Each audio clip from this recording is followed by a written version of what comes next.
Vamos começar o nosso estudo, então? Vamos falar de 1 Tessalonicenses, primeira carta de Paulo à comunidade de Tessalônica, no capítulo 5. Hoje nós estaremos tratando dos versículos 1 ao versículo 11. Versículo 1 ao versículo 11. Vamos fazer uma leitura inicial para nós entendermos esse contexto, e aí nós avançamos esmiuçando as palavras, né? O que a Bíblia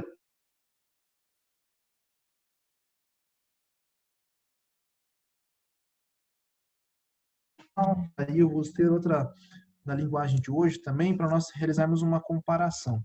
Capítulo 5 diz assim: Irmãos, quanto aos tempos e épocas, não precisamos escrever-lhes, pois vocês mesmos sabem perfeitamente que o dia do Senhor virá como ladrão à noite. Quando disserem paz e segurança, a destruição virá sobre eles de repente, como as dores de parto à mulher grávida, e de modo nenhum escaparão. Mas vocês, irmãos, não estão nas trevas, para que esse dia os surpreenda como ladrão. Vocês todos são filhos da luz, filhos do dia. Não somos da noite nem das trevas. Portanto, não durmamos como os demais, mas estejamos atentos e sejamos sóbrios. Pois os que dormem, dormem de noite, e os que se embriagam, embriagam-se de noite. Nós, porém, que somos do dia, sejamos sóbrios, vestindo a couraça da fé e do amor, e o capacete da esperança da salvação. Porque Deus não nos destinou para a ira, mas para recebermos a salvação por meio de nosso Senhor Jesus Cristo.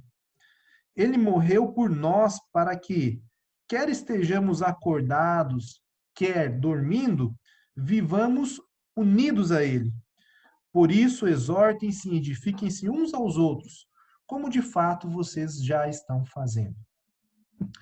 Muito bem. Para o nosso estudo, eu tenho alguns tiques de professor, né, como dou aula, então procuro ser muito pedagógico, ou ser o mais pedagógico possível. Tem algumas passagens da Bíblia que nós conseguimos analisar versículo a versículo. Tem outras que nós temos que analisar o contexto para conseguir ter uma melhor interpretação. Essa é uma passagem que nós temos que conhecer o contexto. O que está falando aqui, a bem da verdade? Com o dia do Senhor, os que dormem, não sejam da noite. O que mais que ele diz aqui? Para que o capacete da salvação. Como assim? A grande temática do estudo de hoje é sobre o dia do Senhor, o denominado dia do Senhor. Porque, para iniciar esse estudo, uma provocação já inicial. Como que nós esperamos a volta do Senhor? De que maneira? De que maneira nós estamos esperando a volta do Senhor? Mas como assim a volta do Senhor?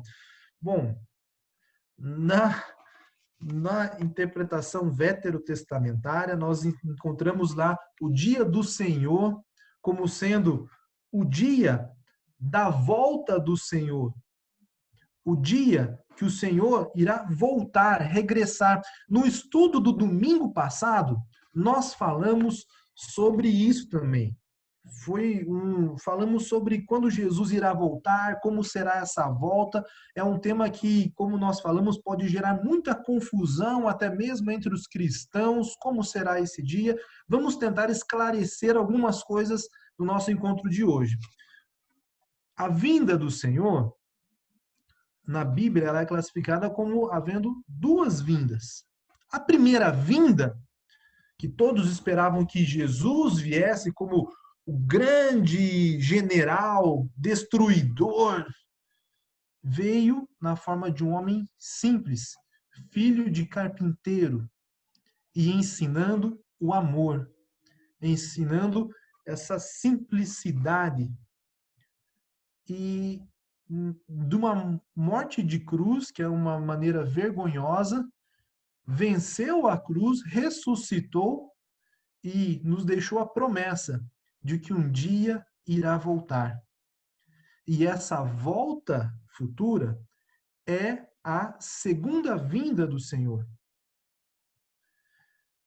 E não vou entrar naquelas digressões, né, que o judaísmo acredita que o Messias não veio ainda na primeira vinda. Não, vamos nos focar aqui no nosso texto, que nós vamos falar um pouco hoje dessa segunda vinda do Senhor, do dia do Senhor, do julgamento, onde há de vir e julgar os vivos e os mortos.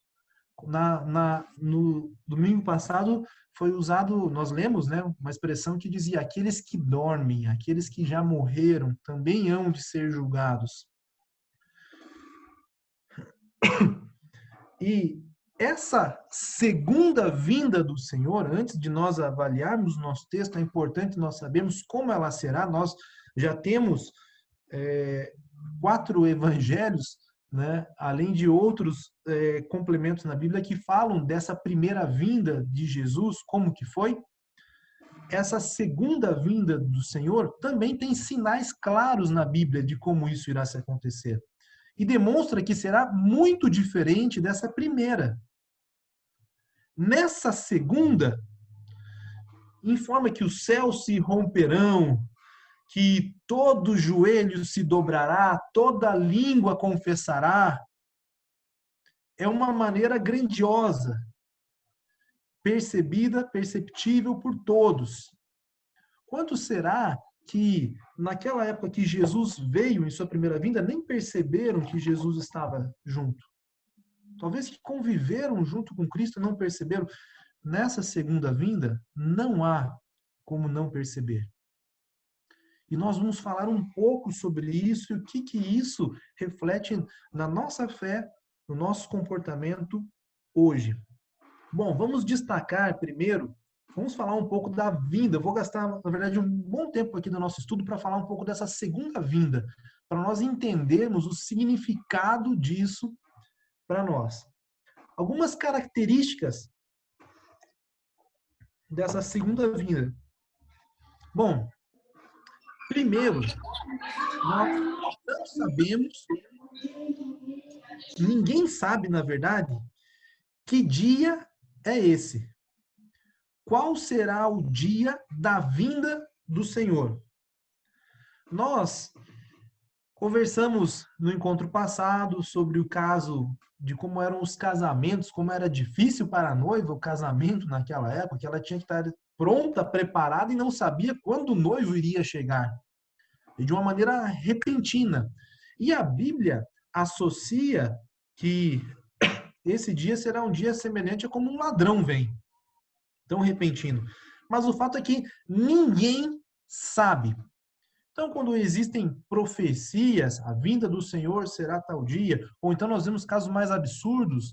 Nos Estados Unidos ocorreu, algum tempo atrás, que um suicídio coletivo, de que as pessoas entenderam daquela seita que haveria o dia do julgamento, a vinda, e houve um suicídio em massa, uma coisa horrorosa. E quantos filmes nós vemos, não? O dia tal do fim do mundo, e questões apocalípticas, né? A Bíblia nos deixa claro que ninguém, absolutamente ninguém, pode precisar que dia é esse. Vou fazer uma leitura em paralelo aqui. Não precisam abrir a Bíblia. Quiserem até abrir a Bíblia, né? Acho que é até melhor. No livro de Mateus, o Evangelho segundo Mateus, capítulo 24. Quiserem deixar aberto em paralelo, vamos segurar ainda um pouquinho Mateus, que vai nos ajudar na interpretação desse texto de Tessalonicenses. Mateus, capítulo 24. versículo 36. Em Mateus 24, versículo 36, diz assim: quanto ao dia e à hora, ninguém sabe, nem os anjos dos céus, nem o Filho, senão somente o Pai. Ou seja, nós temos uma convicção na Bíblia, de maneira expressa, clara, que esse dia é imprevisível. Somente o Senhor, Deus Pai, que conhece. Então, essa é um primeiro esclarecimento. Ninguém sabe que dia é esse, ok? Segundo, embora ninguém saiba que dia é esse, haverão sinais que indicarão esse dia. Haverão sinais. Ninguém sabe esse dia, mas haverão sinais. Vamos lá em Mateus 24 ainda, vamos voltar um pouquinho ao versículo 4, ok? Mateus 24, versículo 4. Vou fazer uma leitura aqui que ele retrata bem. Jesus respondeu: cuidado, que ninguém os engane, pois muitos virão em meu nome dizendo: eu sou o Cristo, e enganarão a muitos. Vocês ouvirão falar de guerras e rumores de guerras, mas não tenham medo. É necessário que tais coisas aconteçam, mas ainda não é o fim. Olha um sinal. Ouvirão falar em guerras e rumores de guerra. Versículo 7. Nação se levantará contra nação e reino contra reino. Olha o sinal expresso na Bíblia. Haverá fomes e terremotos em vários lugares. Tragédias. Tudo isso será o início das dores. Então eles os entregarão para serem perseguidos, aqueles que creiam no Senhor, e condenados à morte, e vocês serão odiados por todas as nações por minha causa. Naquele tempo, muitos ficarão escandalizados, trairão e odiarão uns aos outros. Que cenário catastrófico, né? E numerosos falsos profetas surgirão e enganarão a muitos. Devido ao aumento da maldade, o amor de muitos esfriará. Mas aquele que perseverar até o fim será salvo. E este evangelho do reino será pregado em todo o mundo, outro sinal claro na Bíblia, como testemunho a todas as nações. E então virá o fim. Assim, quando vocês virem o sacrilégio terrível do qual falou o profeta Daniel no lugar santo, deixa eu ver. Eu vou pular essa parte aqui, mas até retomando aqui a esses sinais, vamos analisar até aqui por enquanto. Haverão sinais claros. Quantos sinais foram retratados em Mateus 24?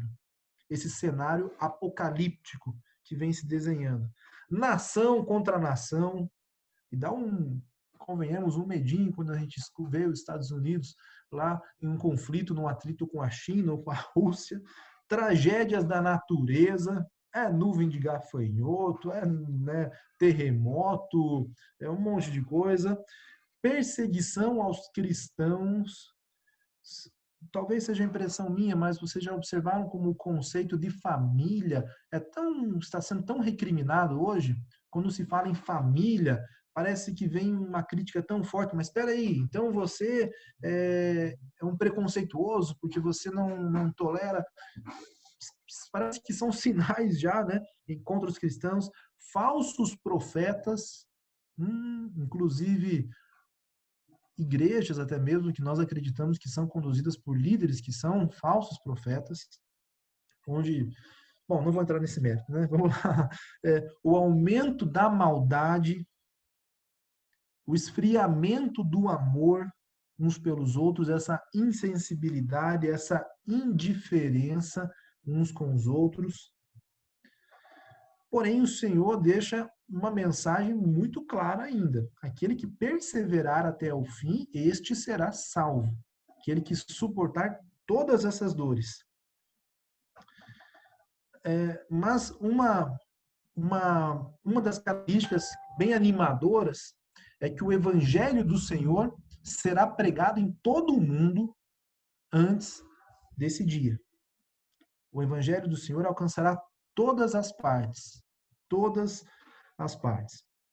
Então, o nosso tempo aqui é curto, nós temos que ser mais objetivos. O primeiro, então, ninguém sabe esse dia. O segundo, haverão sinais claros da vinda do Senhor.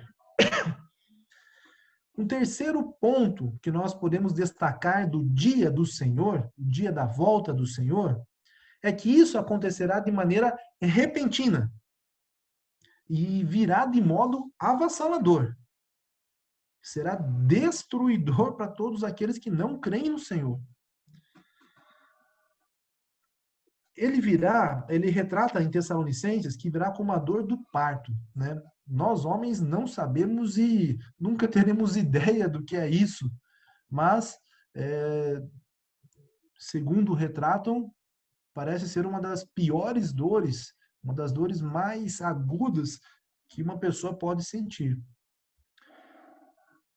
Quem estiver em Cristo irá perceber esses sinais, irá entender quando o Senhor voltar, porque, como nós falamos até no estudo anterior, ele retrata o dia do Senhor como o dia que o ladrão vem.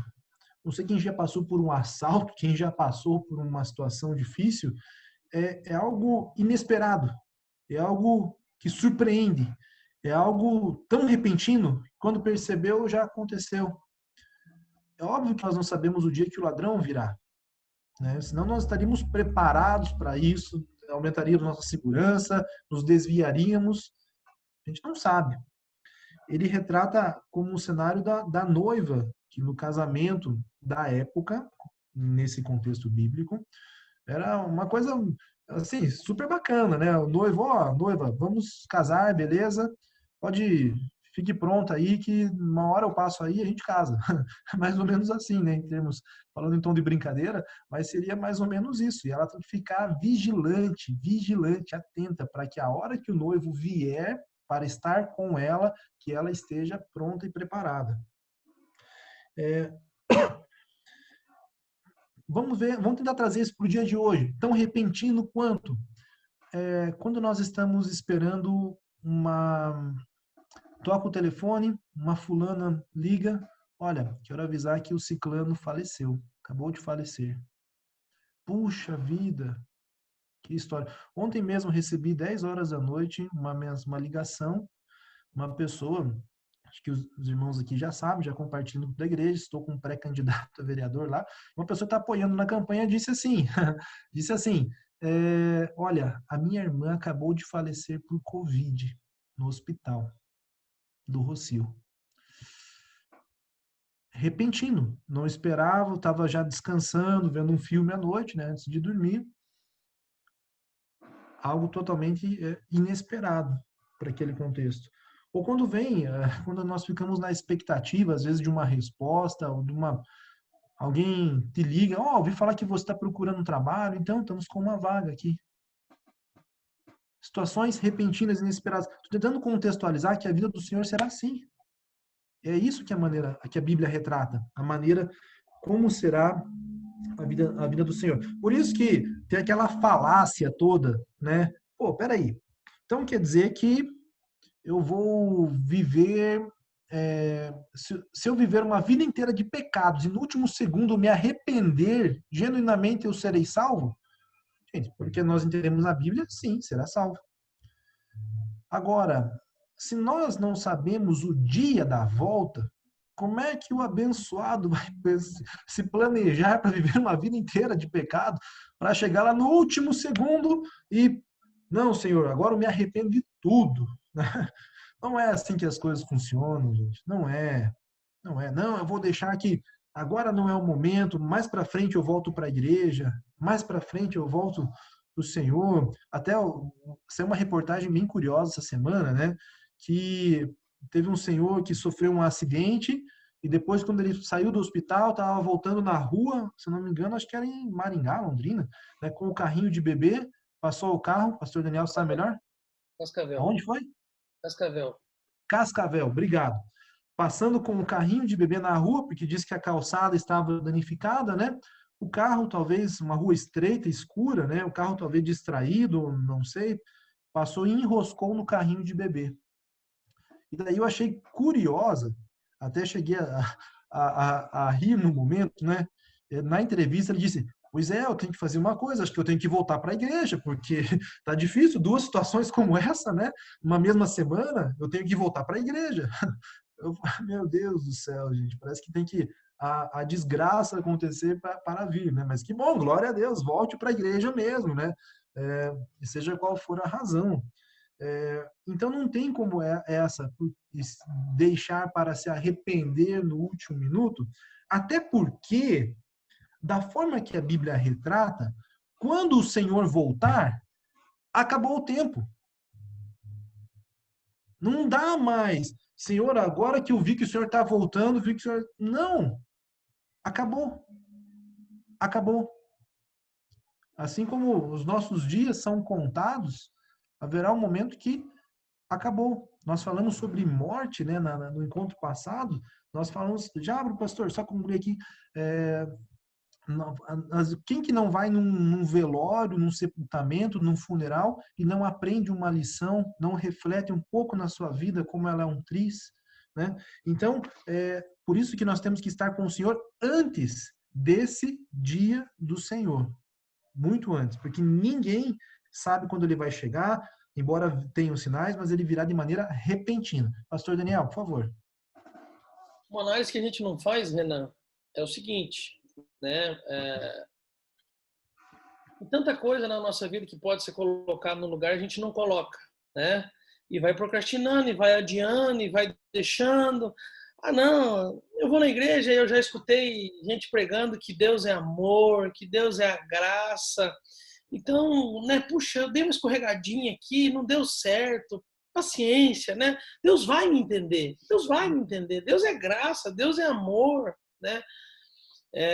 Em primeiro lugar, graça que não muda a minha vida não salva a minha alma. Né? Essa frase é do Príncipe dos Pregadores, do Charles Spurgeon. Então, se a graça não está mudando a nossa vida, isso significa que nós estamos indo para o inferno. Né? Primeira análise. Segunda análise. Tudo bem, Jesus vai voltar depois que todas as nações, todas as etnias do mundo ouvirem o evangelho. Concordo. Temos que acelerar para que, né, isso aconteça rápido. Porém, que garantia você tem que você vai estar vivo amanhã? Que garantia eu tenho que eu vou estar vivo amanhã? Percebe? Então, a nossa pressa tem que ser nesse sentido, né? John Wesley, fundador do movimento metodista, falava que a gente tem que estar pronto para duas coisas, para morrer e para pregar. Né? A morte não pode nos amedrontar, a morte não pode atrapalhar o que Deus tem para fazer na nossa vida. Então, se dá para colocar no lugar hoje, coloque. Né? Porque você não sabe, ainda mais em tempo de Covid, aí esse troço, né? Pega a gente. Eu estou ouvindo cada história terrível aqui, né? De gente que entrou no hospital às 6 e às 10 da noite e saiu dentro do caixão, né? Infelizmente. Então, e vale também mais uma coisinha só, Renan. O contexto da época, né? Paulo passou por Tessalônica e ficou um período lá. Então, havia muita dúvida com relação à segunda volta de Jesus, porque eles se questionavam se aqueles que morreram estavam em desfavor dos que estavam vivos. Né? Quando Jesus voltar, como é que vai ser? Alguns de nós aqui, algum dos nossos aqui já morreu. Como é que vai ser, Paulo? Eu quero saber a data, né? Fala a data aí, quando que vai ser esse troço aí, porque eu preciso me organizar. E Paulo, né, também não sabia a data.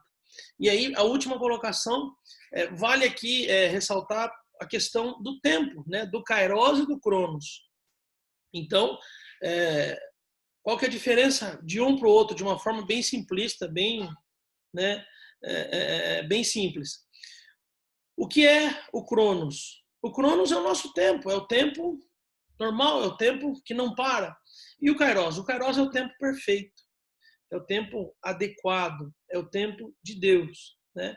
Então, a segunda volta, a segunda vinda de Jesus Cristo, né, o grande dia, é no Kairos, é no tempo de Deus, é no tempo perfeito, é no tempo hábil, né? Eu vou aproveitar para dar uma pecadinha aqui, porque falta muitas nações ainda para conhecer Jesus, então ele não vai voltar agora, né? Mas que garantia eu e você temos que nós vamos estar vivos?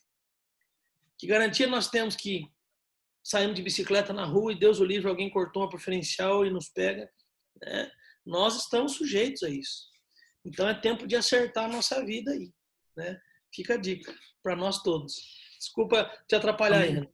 Não é atrapalhar, não, pastor. Imagina, inclusive, se alguém quiser fazer uma contribuição, por favor, tá? Nós estamos construindo nosso conhecimento aqui sobre a palavra.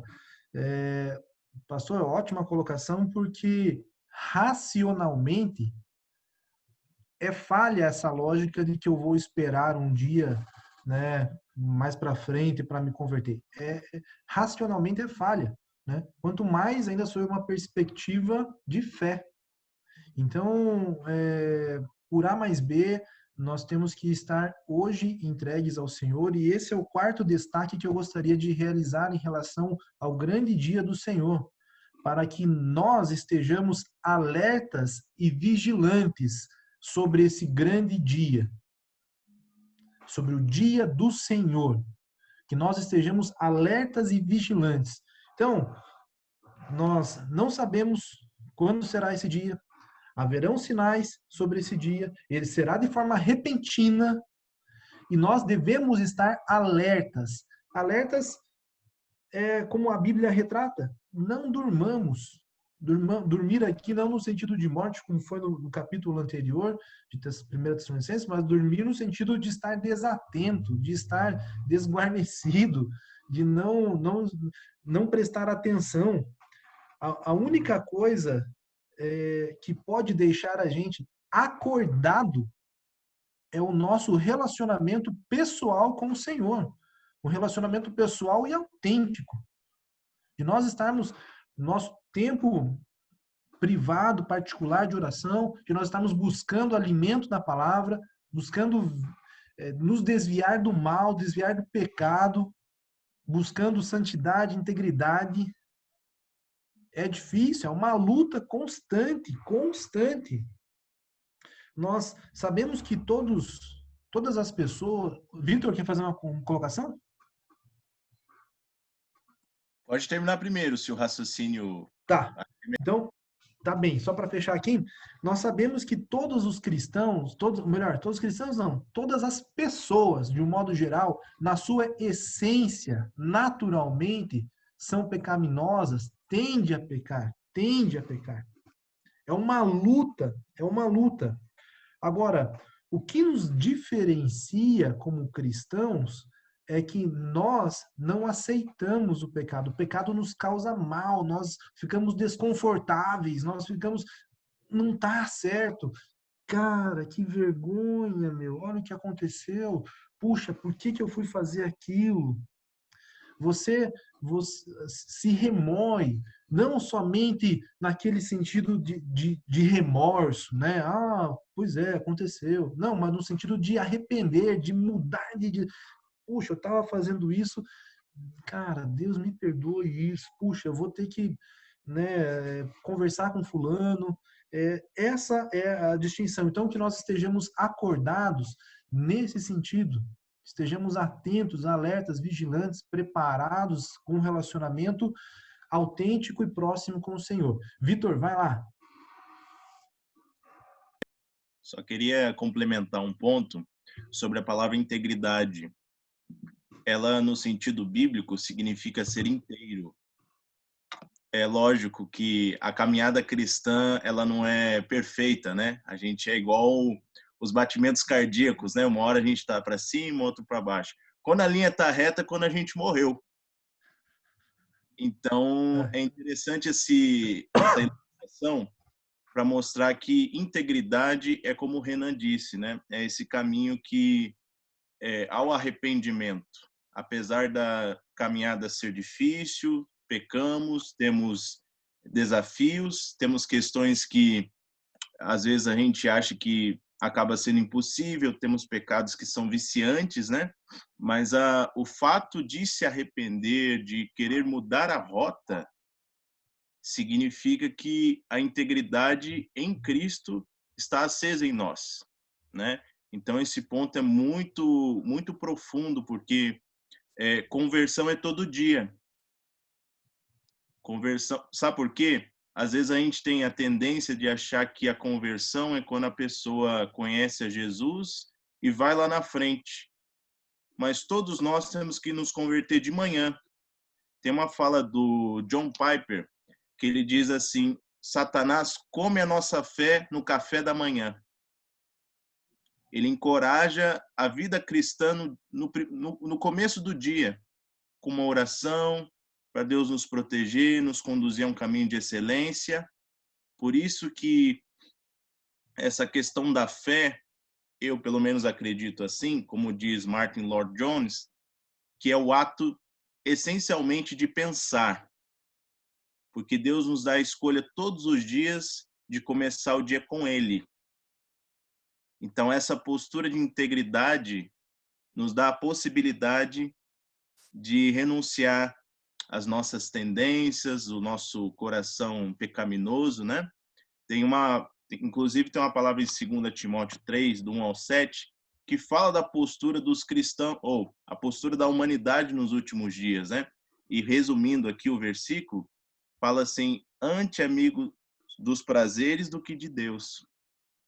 Então esse é o nosso cuidado, né?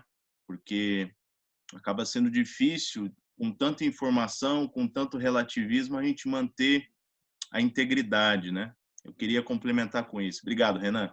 Tá ótimo, Vitor. Tá ótimo. Que excelente colocação. Obrigado. A gente que agradece.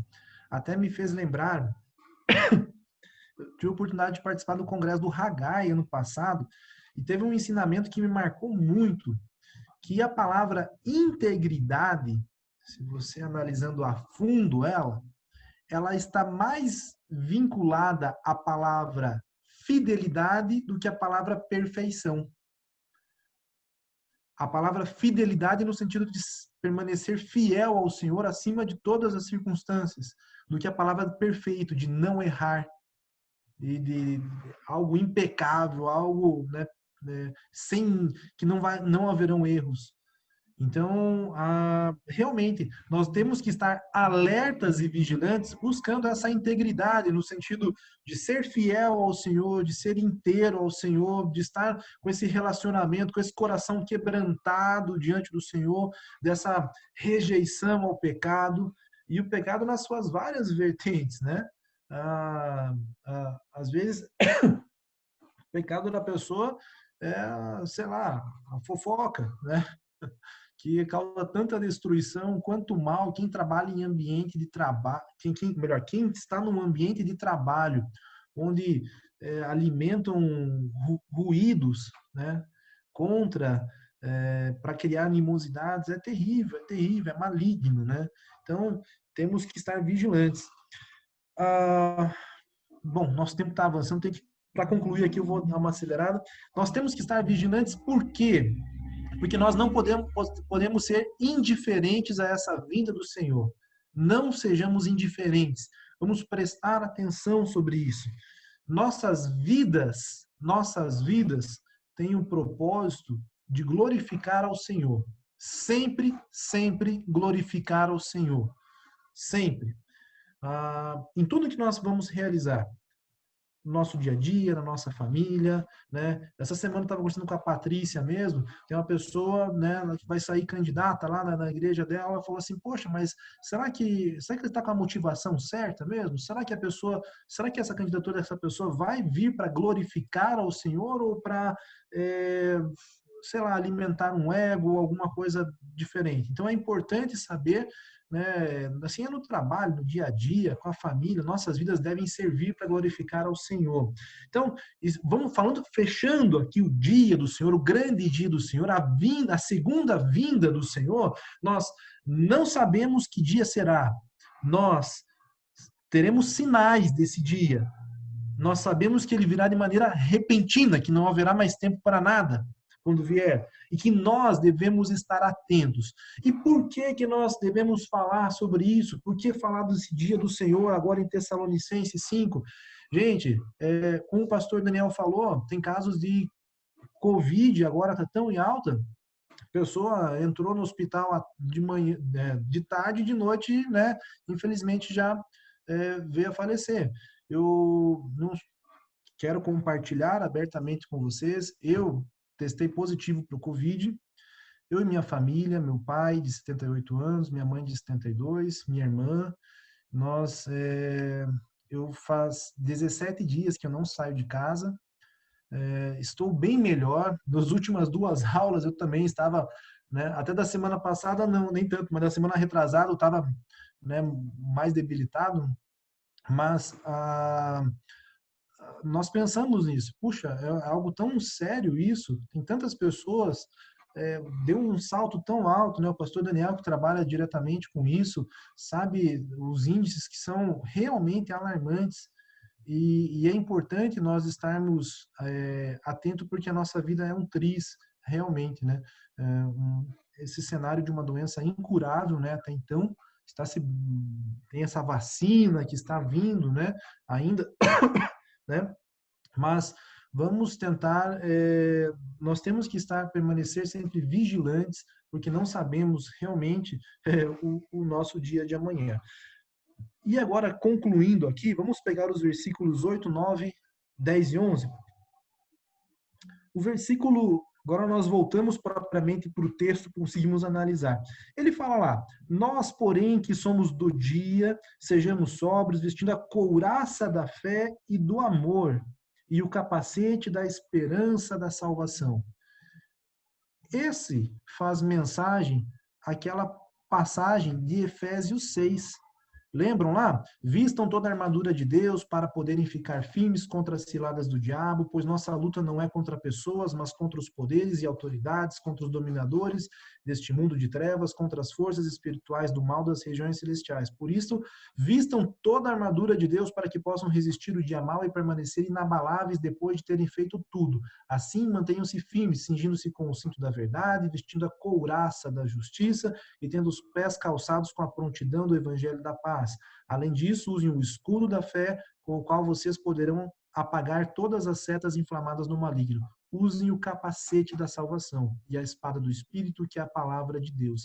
Esse é um texto bem conhecido, né, de Efésios 6. Ele destaca aqui a couraça, que é a proteção do soldado, né? Ou seja, quando investirem contra ele, a chance dele não se ferir é muito grande, estando com essa couraça, que nós nos revistamos de fé e amor, e o capacete da salvação, que é a esperança da salvação, essa certeza, essa expectativa. A salvação, como o Vitor até tratou de maneira semelhante já hoje, é um processo. Quando eu falo da conversão, né, a salvação é um processo. Né? Todo aquele que crê em mim, foi batizado, será salvo. Amém. Mas a pessoa que, depois de batizada, se desviar do caminho do Senhor, ela perderá a sua salvação. Então, a salvação é um processo, é dia a dia.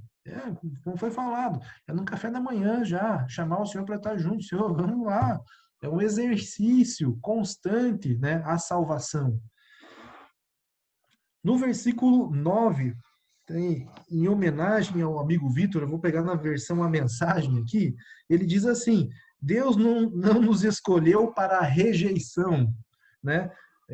Na nova versão internacional diz: porque Deus não nos destinou para a ira. Esse é o propósito do Senhor sobre nossas vidas. Lá em 1 Timóteo 2, versículo 3 e 4 diz: isso é bom e agradável perante Deus, nosso Salvador, que deseja que todos os homens sejam salvos e cheguem ao conhecimento da verdade. Esse é o grande propósito, a vontade do Senhor é que todo mundo seja salvo, todos sejam salvos, né? Então, porque Deus não nos destinou para a ira, mas para recebermos a salvação por meio de nosso Senhor Jesus Cristo. No versículo 10, ele morreu por nós para que, quer estejamos acordados, quer dormindo, vivamos unidos a ele. Acordados ou dormindo, aqui também se refere naquela perspectiva de estar vivo ou estar morto. Porque aqueles que, quando vier o Senhor, que estiverem vivos, serão transformados em glória junto com o Senhor. E os que já morreram serão ressuscitados. Igual no estudo nosso da semana passada. Nós falamos bastante sobre isso, né? Então, nós, de um jeito ou de outro, nós estaremos diante do Senhor. Se a pessoa crê em Deus, vai estar diante do Senhor. Se não crê, vai estar também para o dia do julgamento. Né? Todos, o Senhor há de vir e julgar os vivos e os mortos. Então, aqui está. E no final, o último versículo, por isso, exortem-se e edifiquem-se uns aos outros, como de fato vocês estão fazendo. Tem, na linguagem de hoje, diz, portanto, animem e ajudem uns aos outros, como vocês têm feito até agora. Exortar, né, é aqueles velhos já batidos conceitos bíblicos, né? Exortar no sentido de aconselhar, de animar, de consolar e principalmente de encorajar, né? Os discipulados no meio da semana têm falado bastante sobre encorajamento, fala sobre exortação, sobre exortar. Pastor Daniel, por favor. Esse versículo, especificamente, de todas as traduções, a que eu mais gosto é a Revista e Atualizada. É a padrão, que é consolai-vos, pois, uns aos outros, e edificai-vos reciprocamente, como também estáis fazendo. Né? Então, essa tradução, para mim, nesse caso, de forma muito particular, é a que eu mais gosto, porque ele trabalha a questão de consolar, né? Consolai-vos, ou seja, né? E a questão de edificar, né? Então, a importância que nós temos na vida do outro. Né? Aqui fica explícito, Paulo está ensinando, Paulo está dizendo, olha, primeiro que ele trabalha ali atrás a questão do dia, né? Isso aqui, esse texto para mim se aplica de ponta a ponta, porque para mim cresci escutando meu pai dizendo assim, a noite foi feita para dormir, né? E meu pai sempre dizia, eu morava no interior, né? Ó, tá vendo, fulano morreu, que horas que era o acidente? Madrugada, tava bêbado, andando na rua, bateu o carro, morreu, né? Eu cresci escutando isso, né? Noite foi feita para dormir, noite foi feita, e é verdade, é bíblico isso, né? Lógico, se você precisa fazer alguma coisa à noite, trabalhar à noite, não vai ficar encanado com isso, né? Mas é uma coisa para se ensinar para os nossos filhos, tá? Né? Ainda, apesar de ser um conceito muito antigo, ele é aplicável com tranquilidade ao nosso contexto de hoje, né? Realmente, ele diz aqui que quem bebe, bebe de noite, né? Então, ele termina esse trecho, essa perícope, né, dizendo, consolai-vos, pois, uns aos outros e edificai-vos reciprocamente, como também estáis fazendo, né? Eu acho que fica uma dica para nós aqui, né? Que eu preciso de mais do outro e o outro precisa de mim, né? Paulo dá essa dica para nós aqui no finalzinho, né? Era só isso. Ótimo, ótimo. E é tão legal, é tão gostoso nós espremermos a palavra do Senhor, né? Eu acho que essa expressão consolai parece que realmente exprime melhor o sentido dessa conclusão no versículo 11, né? De consolar, no sentido de consolação, de encorajamento, né?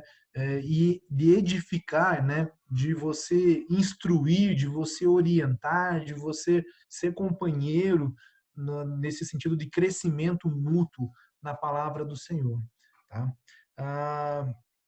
Pois bem, e assim, o versículo 11, ele se encerra, deixando essa palavra final de consolem uns aos outros, né?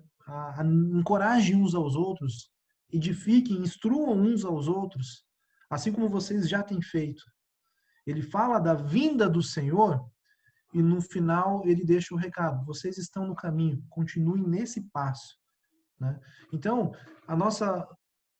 uma conclusão do estudo nosso de hoje, nós falamos bastante sobre o dia do Senhor, a segunda vinda dele, como será, repentino, com os sinais, sem saber que dia, e que nós temos que estar vigilantes e atentos, e que nós devemos estar com preparados para isso, revestidos com a couraça da fé e do amor, o capacete da salvação, a esperança da salvação no Senhor, que nós estejamos alertas, acordados, edificando, instruindo, consolando, exortando uns aos outros como nós já temos feito, tá?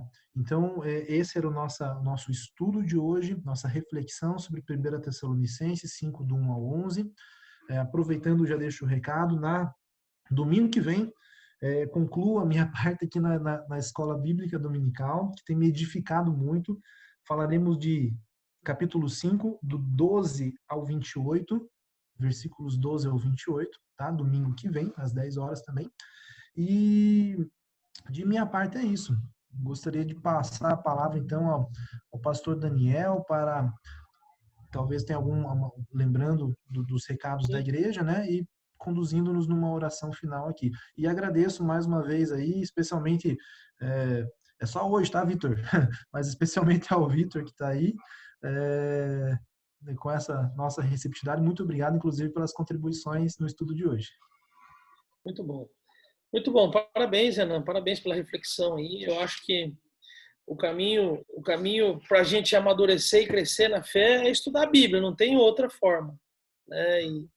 E é isso que nós temos procurado fazer nos domingos de manhã. Palavra boa, eu acho que é isso aí mesmo, vamos nessa direção, né? De depurar a palavra de Deus, de analisar o contexto, ver certinho aquilo que se aplica à nossa vida, né? E quero convidar todos para o nosso culto de hoje às 17 horas, tá? Nós estamos numa campanha, vamos começar hoje, é uma campanha de 4 domingos que fala a respeito da armadura de Deus, o texto de Efésios 6, é muito interessante, sabe?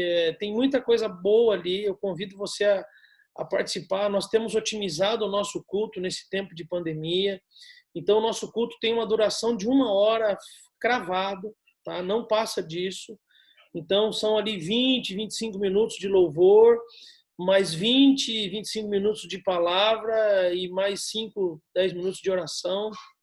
Então, convido a todos a participarem do nosso culto, hoje às 17 horas, uma série de 4 domingos falando a respeito da armadura de Deus, né? Tá muito legal mesmo, sabe?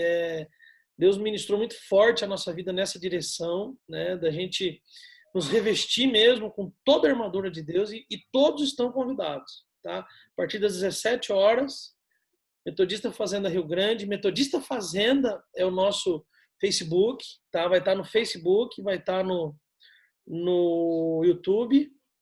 O Leandro aí, que é o cara top aí, que cuida disso tudo para nós aí, que faz com muito amor, com muito carinho, com muita competência, né? E sempre tudo excelente. Então, Pastor? Oi, pode falar. Desculpa, eu tenho uma pergunta. O senhor vai estar com armadura, com couraça na mensagem ou não? Rapaz, você gostei da ideia, viu? Eu vou pegar uma minha aqui que eu tenho aqui em casa. Bem ilustrativo, né? Bem didático, né, pastor? Ai, ai, ai. Eu vou estar assim, ó. Olha só, hein? Rapaz. Você tem o melhor. Fala que tem um pouquinho. Olha lá, ó. Esse rapaz do céu. Renan, fica quieto, Renan. Fica quieto, Renan. Perdão, pastor. Perdão, pastor. Olha lá, ó. Vou estar com o escudo aqui, ó. Esse escudo veio do quê, né? Olha que legal. Mas, ó, gente, então aguardo todos vocês, tá? Às 17 horas, no nosso culto. São 4 semanas falando sobre a armadura de Deus, tá? Vai ser muito legal mesmo, tá? Aguardo todos vocês. Uma horinha não vai atrapalhar o seu dia em nada, tá? Eu tenho certeza que você vai beber de uma água ali que vai edificar a tua vida. Amém? Vamos orar então, gente? Vou pedir para o Leandro orar para nós, Leandro. Pode orar, por favor? A gente encerrar? Só liberar aqui, pastor. Podemos orar sim. Vamos orar então. Amado Deus, querido Pai, queremos agradecer, Senhor Jesus, pela Tua santa palavra, pelo Teu Espírito Santo estar ministrando as nossas vidas através da vida do Teu servo, através da vida do Renan. Que realmente, Pai, dentro do nosso coração, tenhamos sempre vivo o temor do Senhor. O temor do Senhor. É a partir do temor do Senhor que nós entendemos a importância de caminharmos em santidade diante do Senhor. A Tua vinda ninguém sabe. Então, cabe a nós, todos os dias, nos arrependermos diante do Senhor. Todos os dias, convertermos o nosso coração. E o importante, todos os dias, convidarmos o Senhor a estar no nosso dia, a caminharmos junto contigo, a trilharmos o caminho que nos leva de volta ao teu coração, ao nosso lar, à tua casa. Querido Deus, amado Pai, pedimos as tuas ricas bênçãos sobre o teu povo, sobre cada casa, sobre cada lar, sobre cada servo, serva, sobre cada família. Pai, vai abençoando, vai dando a cura, vai dando a restauração de todas as coisas, Pai, em nome de Jesus, na autoridade do teu nome.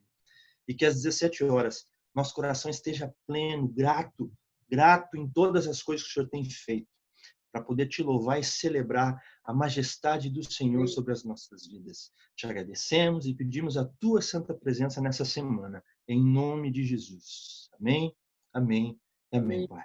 Amém. Então, gente, Vitor, dá um abraço no pai aí, viu? Fala que eu tô com saudade dele. Pode deixar. Um abraço, gente. Obrigado.